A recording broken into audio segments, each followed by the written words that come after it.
What's going on, YouTubers, gamers and hobbyists? Welcome to this episode of There's Only Warhammer, where we look at the updates coming from Games Workshop via the Warhammer community website.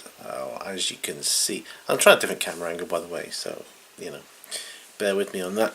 Although I should only be a small little square in the top right hand corner. Anyway, we're looking at faction focus today, Space Marines.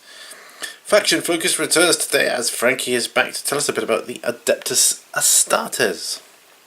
I really should have brought my glasses for this, but here you go. Okay. They know no fear and are the Angels of Death, serving as the Emperor's mailed fist, delivering death to the enemies of mankind. They are the most iconic faction in the Warhammer 40,000 Space Marines, well considered by many in the Imperium to be heroes. They are undeniably monsters to their enemies. The most popular faction in the Warhammer 40,000 universe is coming back with reinforcements, the new Primera Space Marines. Okay. Armies of the Adeptus Astartes are currently most played two ways. One is the Battle Company playstyle, which consists of lots of Space Marines, grav cannons, and often free vehicles. All told, it can often make them feel a bit of a Horde army. The other way is to pair them up with Space Wolves and Dark Angels to combine the numerous overlapping universal special rules from chapters into a single powerful unit. In the new edition of Warhammer 40,000, Space Marine players will have a wealth of options for how they assemble their force. While this may mean that the builds that are currently most popular may no longer be the most efficient, it means that you can look again at the massive range of Space Marine units available, and to know that all of them can find a place in your army.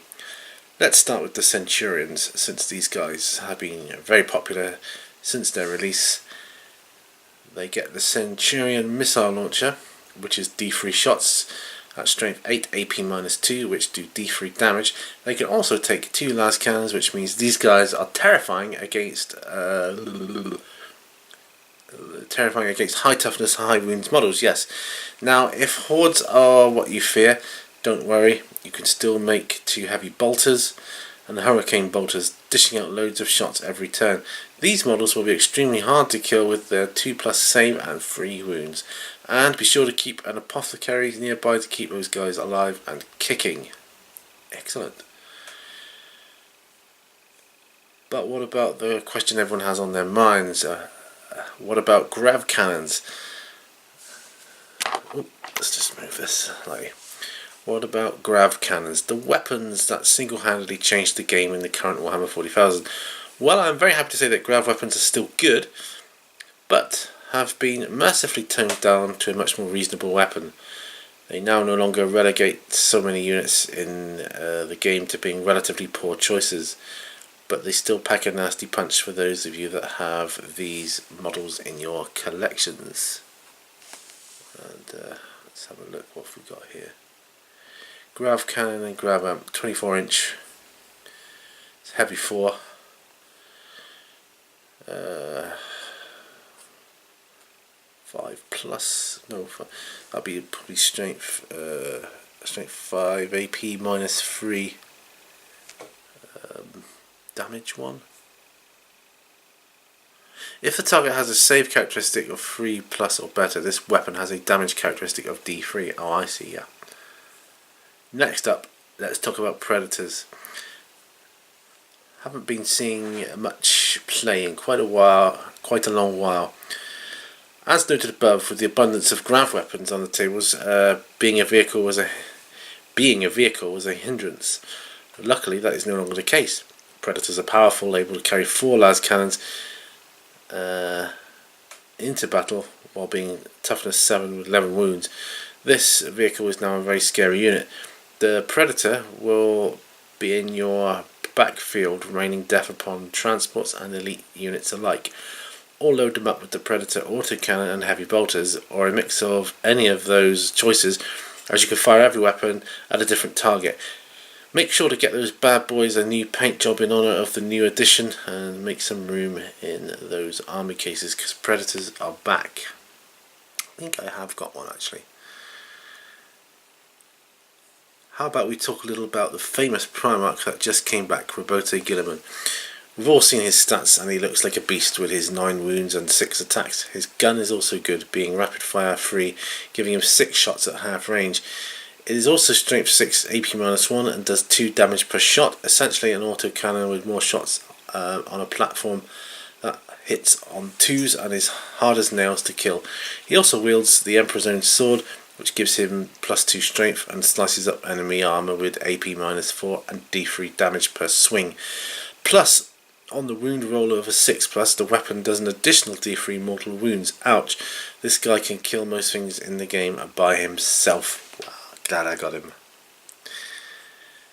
His new armour is pretty awesome as well, giving him a 3+ invulnerable save and allowing him to get back up of a 4+ the first time he dies. Yeah. Good luck killing Robote. He cannot have anything else going for him, could he? Well, he also gives all Ultramarines within 6 inches of him the ability to re-roll hits and wounds. That is magnificently powerful. Guilliman is a warrior straight out of legend and will be seen as on many a tabletop. Lastly, let's talk about the iconic Space Marine Dreadnoughts. These machines unfortunately have been outpaced by other units for a while now, but it is all about to change. Dreadnoughts in the new edition are toughness 7 with 8 wounds, which makes them a lot more resilient than before. They also have 4 attacks that are strength 12 AP -3 and 3 damage each, which will put a serious hurt on any target. Their heavy flamer is excellent for Overwatch and killing hordes, and the heavy weapons they can take make them scary at range as well. I anticipate a lot of twin las cannon equipped dreadnoughts in the near, in brackets, far future. Dreadnoughts are no longer pushovers and they can be scary in close combat and in shooting. Like all vehicles, they will no longer have to worry about the punishing damage table, rendering them worthless due to immobilization, etc. It is a good day to be a dreadnought, you know, despite having to be horribly injured and stuck in a walking sarcophagus. Overall, Space Marines are a very versatile army and will play more closely to their lore without the 3 points and character bombs. I hope you are all ready to retake the galaxy for mankind. And that's it. I'm ready. I'm so ready. Yeah. So thanks for joining me on this episode of There Is Only Warhammer on the Faction Focus Space Marines. Okay, so thank you very much for watching. Remember, all brushes lead to war. I will see you on the next video, and bye for now, folks.